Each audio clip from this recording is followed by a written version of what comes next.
Hello and welcome to Time for Healing. I'm your host, Marion Porter, and today, do we have a show for you? We've got none other than the incomparable Andrea Miller. She's going to tell us all about Vedic astrology. Hey, there you are. Look at you. Hi, Marion. Oh, I'm so happy you're on the show. This is going to be epic. Agreed. Yeah, so let's get right to it, though. Vedic astrology. What is it? Vedic astrology is a system that kind of gives you a little insight into an entire blueprint of your entire life. Wow. Yeah, it's pretty epic. Yeah, it sounds it. Now, so, you know, how does this compare to, I don't know, what you think, the Western astrology, like, you know, the horoscopes, the zodiacs? How does this compare to all of that? There's a lot of similarities between Western astrology, which is the tropical zodiac. Tropical? Yes. And then the Vedic astrology, which is the sidereal. And they have a lot of similarities, and then they have a lot of big differences. And one of the big differences is Vedic astrology, it really does a lot more predictive kind of. So you can kind of look in and see like what are some karmas that you've carried in your life, what's going to happen depending on different time periods that you're running. So there's a lot of predictive abilities in Vedic astrology that astrologists use to show you what is coming for you and how you can prepare for it. And it's really, really insightful. It's a science. It's very, very precise and very enlightening. And it gives you kind of it's like a roadmap that you can kind of navigate your life. So is it based on the planets and all of that? Absolutely. It's based off the planets. It's based off the position with the Earth relative to the sun, as well as it's also based off some fixed stars and constellations. So there's a degree difference in the Western astrology and the Vedic astrology. So the systems are kind of getting further and further apart. They used to be more in alignment, and now they separate more and more degrees every year. So they're kind of coming a little bit further apart, and so the systems are not as in alignment as they used to be. So Western astrologists sometimes use some Vedic wisdom and vice versa. So both of them have these beautiful qualities, and they're both very, very useful, but they do have these huge differences. Oh, well, let's talk about some of those differences with the whole Vedic bit. Great. I would love that. That's what the show's about. Well, one of the beautiful pieces in Vedic astrology is it's very linked with Dharma Types, which I've studied with my teacher, Simon Chikoisky, and he's an amazing teacher, and he lives in Phoenix, Arizona, and he has studied this system for a long, long time. It's thousands and thousands of years old, but the system used to be used kind of as a barter system to understand how communities work together, how people's dynamics work together, family dynamics, and it was a lot about the social structure that we lived in. Really? Yeah. So does it have like zodiac signs, what's your sign? I'm an Aquarius type thing. Well, Vedic astrology does have signs. The ascendant changes every 2 hours, unlike Western astrology. So everyone's born, let's say in September, everyone's kind of born with the same sign for, a big chunk of time. In Vedic astrology, the ascendant changes every 2 hours. So when in a given day, the signs cycle through. So it's very different. So your Vedic sign might be very different than your Western astrology sign. Really? Yeah. Oh, I'm curious to what my Vedic sign might be. I don't know what your Vedic sign might be because we have to go a little bit into your actual chart, which is like this. It is like the blueprint, and it shows you very, very specific things that are going on. And so if you provide your birth time, so we go by exact birth time, and it gives you like this timestamp, and it shows you where all the stars were, where all the planets were on the time that you were born, and that's how you calculate all this very, very intricate information that you can use to navigate your life.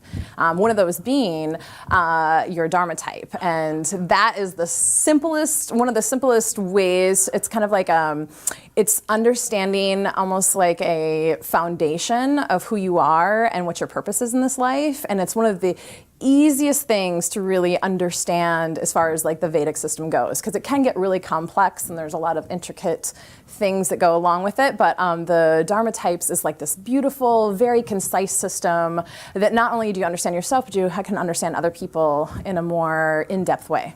Really? Yeah, yeah. Are you curious about what your Dharma type might be? You know I am. Oh, do you know? I do know. I do know. So it's going to be the reveal. Earlier when we were talking, you said one of your tag words was, what was your tag word? Oh, I don't know now. Joy. Oh, joy. Yes, joy. Yes.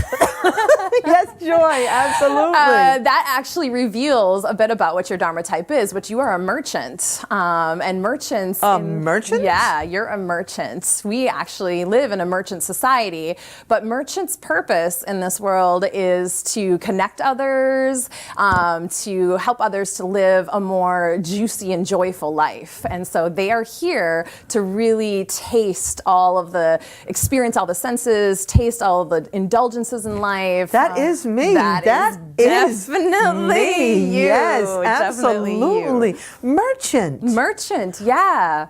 I would have never figured. Yep, you're a merchant. Well, take this for example. So our Dharma is not necessarily our job. Our Dharma is our life purpose. And so if you take this for example, this is not your job. You don't do this for a living. You do this to provide a service, and you connect a lot of other people. You connect people like myself out into the community. And so you're this networker that just spreads all this joy and all this healing out into the world. But this is not actually your job. This is like part of your soul's purpose is to express this. Oh, you heard it here first, people. You heard it here first. This show, it's my Dharma.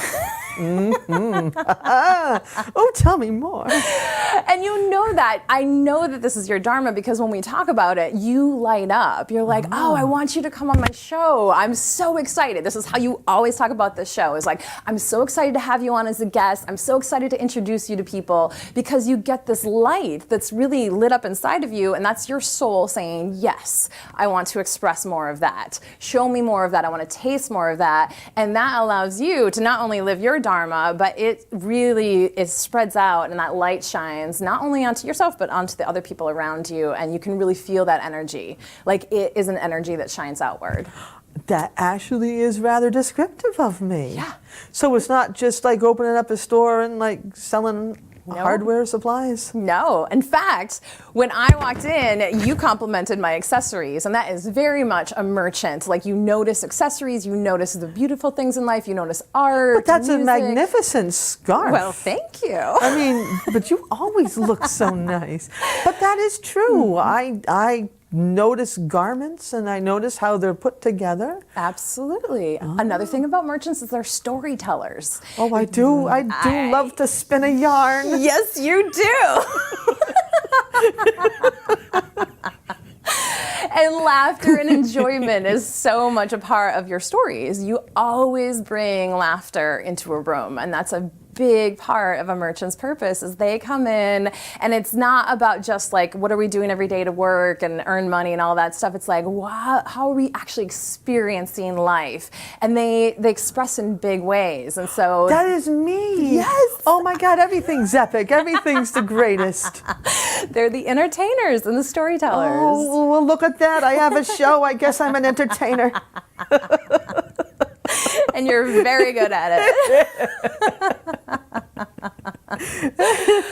Oh my. Oh, so what else does the merchant do? The merchant, they want other people to better their lives in some way. Yes. So not only their own lives, but other people's lives. So oftentimes they're connecting people through their talents or through other people so they can somehow better their lives. So if it's a job interview, or they're like, oh, there's this artist that you have to go and see, or there's this music that I love. I have another friend who's a merchant. She's always sending playlists and saying like, I want you to experience this music. That's totally me. I post up songs all the time on Facebook. Yep. Oh, yes. Oh, my God. So think of the senses. It's all about like, you know, I you're am very hearing. concerned with my senses. Yes. Think of too how often you and I have conversations about food. You're like, I went to this new place and I tried this new dish and I am telling you, and then you usually make some beautiful sound of some kind about how delicious the food was. It's true.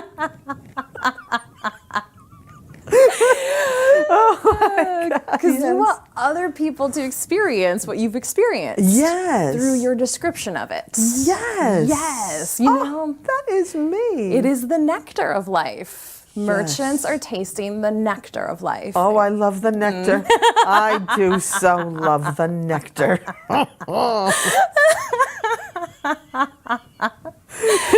And let me ask you this question.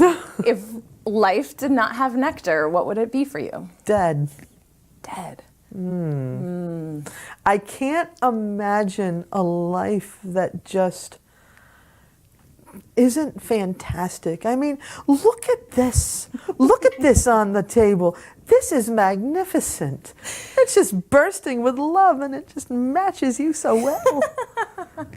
I couldn't imagine doing the show without that on the table. No, and that's what those intricate little details of those things, because that brings a next element. It really levels up the table. Otherwise it would be plain. There wouldn't be anything exciting to talk about, but you've brought this whole nother element of color and expressiveness, and the fruit is nectar as well. It's the sweetness of life right there. Yes, it is. Yeah. Yes, it is. Oh, I do love the sweetness. And like there's all these beautiful elements of all the Dharma types as they express either of their highest nature, or we also have ways that we devolve into, it's kind of like choose your own adventure. Do you remember those books? Oh, where I you could love those books. I often reference those books and things that I do say. too. They're like the greatest. I always reference those books. But you can go down two ways. You can go down the direction where you evolve and live your highest self, or you can go down the direction where you devolve. Oh, now how would I devolve? You would devolve if you were become very fiery. If you become, because the nature of a merchant is watery. It's very fluid. It's someone who kind of like walks through the room like this. And if you take on a very fiery nature, forcefulness, if you're trying to force someone to do something, if you're kind of dishonest and trying to push someone or coerce someone, that's a nature of devolvement for you. So, yeah. Oh, and that's actual possible ways I can sometimes be. Yes, I know. What are some other devolvements? Some other developments would be if you overindulge in all the senses, so you can go a little bit to the extreme. If you go to the extreme, sometimes it looks like spending too much money or buying too many things, accumulating too much. It can be overindulging in food. Yeah, all of that, all of that, yeah. Yeah, that's there. That's a devolved state. If you isolate and actually are not around other people and you're trying to become, just this like solitary being and you're not connected with others, that's a devolved state, because merchants need other people. They need to have conversations, they need to communicate, they need to connect, really, is their huge, huge desire. And so if you don't have that, then you're not utilizing your energy, because the energy of the merchant is one that goes out and, spreads their joy. That's an interesting one right there. Because every time I feel like just pulling back and having like, a little hermit time, the universe always conspires to have someone call me up and say, hey, let's do this. Or, I'll be getting texts all day long, or, what have you.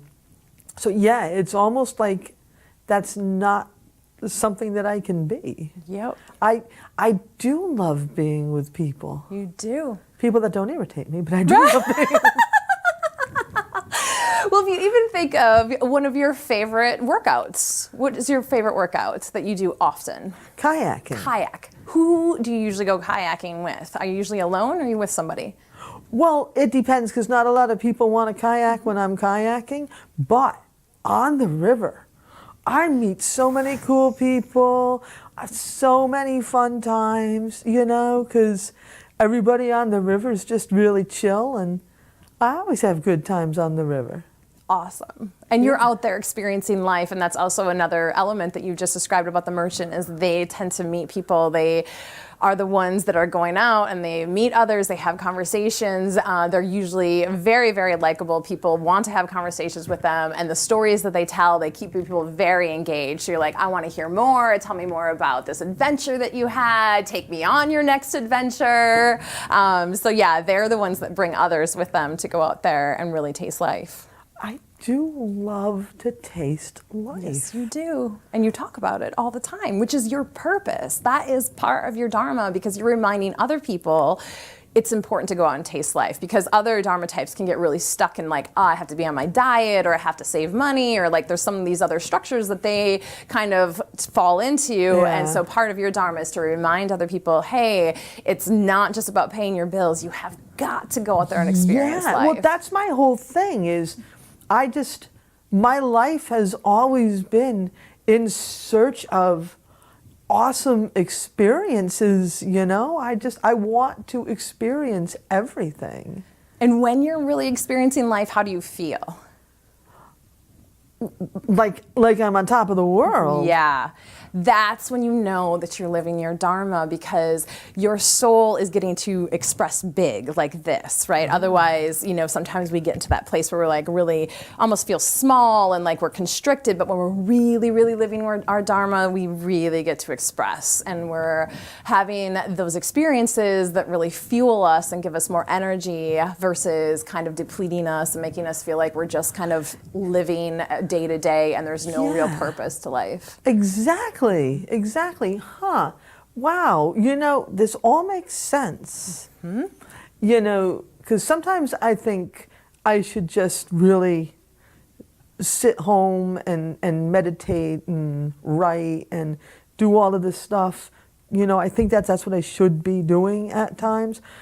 And all I just want to do is just, hey, call someone up. What are you doing? That's really what I like. And I guess I thought that was almost like being escapist, but apparently that's just me being me. Well, it's important to meditate and it's important to reflect, but some of the important qualities of a merchant is doing that in a group of people. So if you go out and you go to a meditation group, you're meeting other people, but you're still getting that experience of meditation and reflection. Yeah. That's like my favorite thing. Individual experiences within a group. Yes. I love that. Yes. That's my favorite thing. Mm-hmm. Because you've gone to many groups that I've been in with you where you're sharing your life experiences and you're talking and you're telling stories and different things like that, but you're still getting that reflective time and you're still getting that personal healing, which is very, very important for merchants, because you need that. You need other people to really get that full healing. So I want to hear more about merchant, but also I'm guessing there's other Dharma types? There are others. There are 4 other Dharma types. There are 5 Dharma types altogether. What are they? Yes. So there's, besides the merchant, there is the educator, there's the laborer, there is the warrior, and the outsider. See, now I would have thought I would have been the outsider. I would have as well, but there are planetary periods that we run that have us express different Dharma types in a way. So we always have a Dharma type that we're born with that we take with us through our entire lives, and we oftentimes express different Dharma types, and that helps us to understand each other better. Because I feel outsiderish. I've always felt, not quite fitting in to society, which is okay. I like it that way. It's not a bad thing to feel like you don't fit in. It's not. But I thought that quality alone would say outsider. Well, knowing that I've looked at your chart, I know that you have been running an outsider period for the last about 15 years. So you've had a lot of that outsider energy influencing you. Oh, so I can change? Doesn't really change. It's just like, I like to think of it like your Dharma type is like the canvas. And so you always have the same canvas. And then when you're running different planetary periods, your Dharma type that you're kind of expressing at that moment is a different color on that canvas. So you might be getting that outsider coloring on top of your merchant canvas, which you always take with you through your life. I'm just seeing my canvas as being Jackson Pollock all over the place. So interesting though. So I was in a period of outsider.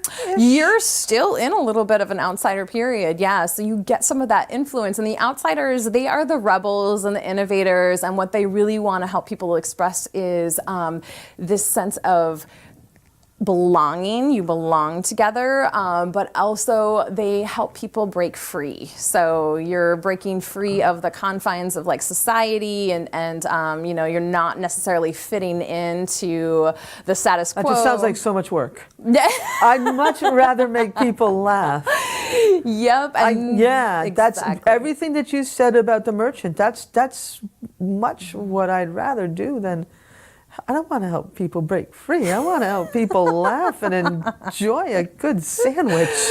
And you oftentimes talk about sandwiches. We had a conversation about that earlier. I never eat them, you know. I never eat them.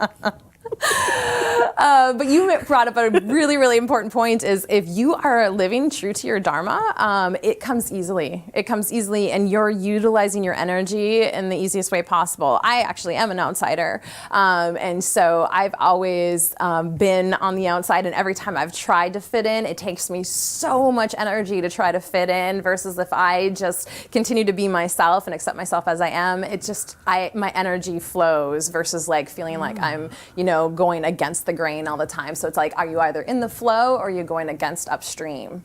I'm feeling like an outsider to the outsiders. But merchant just feels really good. Yep, merchant feels good for you, and I can hear you express it all the time. It's so easy to recognize in your language and how you interact with other people. Big. See, big. I've been made to feel bad about all of that big, but that's just how I am. That's how you are, exactly. And it's needed, that energy is needed, because if you think about it, like how many hours a day do we spend working? How many hours a day do we spend? 7.5. Cleaning our houses. I punch a clock. Many things. 7.5. There's a lot of work to be done in this world. It is so necessary to have some of that bigness and have that, and be reminded of that joy, because there's a lot of like misery and suffering in this world, especially right now. And so we need those moments where we just go out and we go for a walk and we like experience the wind in the trees and we let all of those senses really fill up and experience, because life is short and we need to have that enjoyment. We need connection. Like there's so many people walking through this world where, you know, maybe social media is their only form of connection. Well, what they really desire is hugging and laughter and enjoying a sandwich with a friend. You know, and this is the thing. This is, you know, and maybe we have like 5 minutes left if we could just run through quickly what's going on in the world real quickly. One of the things I've noticed is it's like people have forgotten that joy is still possible. And and it's funny how you say Dharma type here, but it feels as if it's my mission almost. Like it's a mission. I am on a mission to spread joy to you. And you. But that's how it feels. That's how it feels. And to be joyful in public, because people don't know that it's possible. Mm-hmm. Well, I mean, that's broad brush stroke, but if you would pay attention to the TV, my God, that'll make you want to hide in the dark with the windows closed definitely. And blinds shut. Yeah, so there's something going on astrologically? It's very, very intense right now. There's a lot happening, not only personally, but on a global aspect, and it is actually really important for us to be very mindful of our spiritual practices, to take the time to really engage and connect with each other, because the intensity right now is causing a lot of friction, is the best word. Intense. I mean, intensity.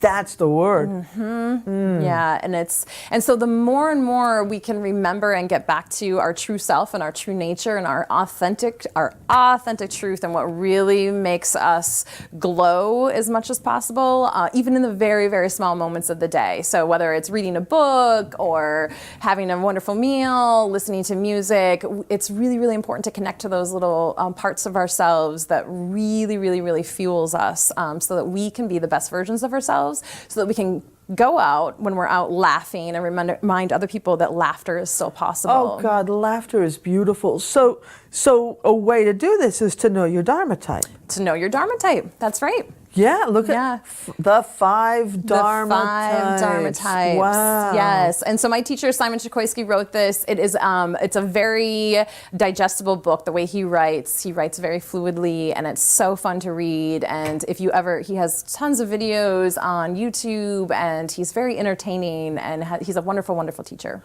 Cool. Well, this is a fascinating thing.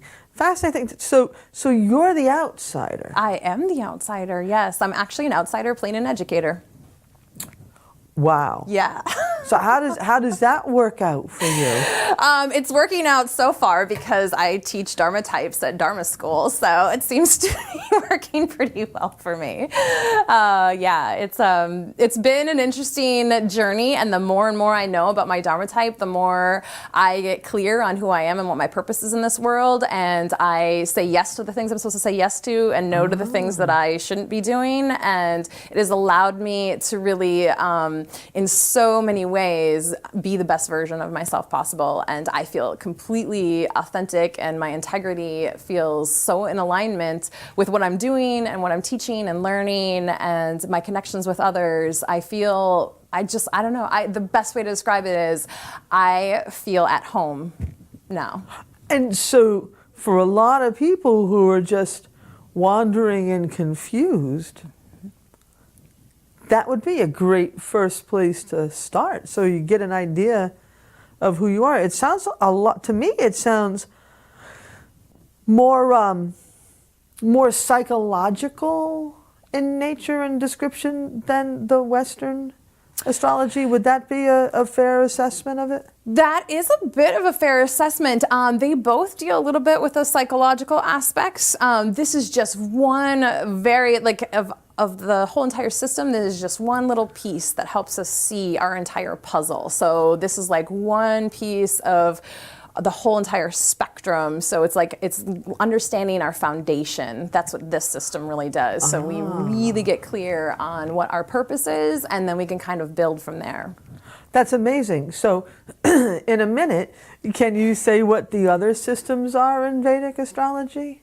Actually, I was on the show earlier, and Ayurveda is connected with Vedic astrology as well. So we've already touched on some of that. That was a great show. Oh my God. Cheers to khichdi. Are you eating your khichdi still? Khichdi is good. I eat it all the time. Love it. Love the khichdi, and I love you. So, we do call you the khichdi queen, Marion. I am the khichdi queen. Oh. You've told more people about khichdi than I think most people that work at the Ayurvedic Institute thing. Because it's delicious. It's delicious, but it's also wonderful for you. It's so good. And yeah, you've told so many people, and I'm so grateful for that. Yay. Yay. Yeah, heard it here first. So the Ayurvedic, and what else is there? Well, there's probably not enough time to go into all of it. Yes, because we're 34 seconds. I'll just say there's lots more to learn, but this is a great place to start if you really are looking for your soul's truth and your soul's purpose. The Dharma Types is a wonderful, wonderful system to really kind of navigate with. Hey, Dharma Types, yes. This is the way to go.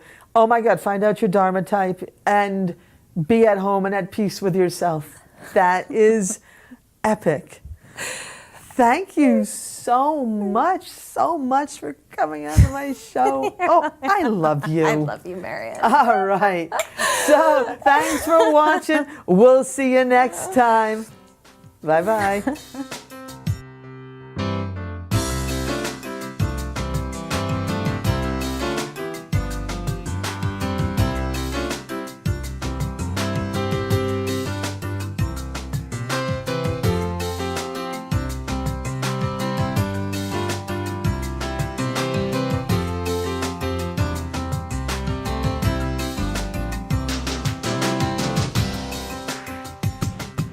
Funding for Simsbury Community Television is provided in part by contributions from viewers like you. Thank you.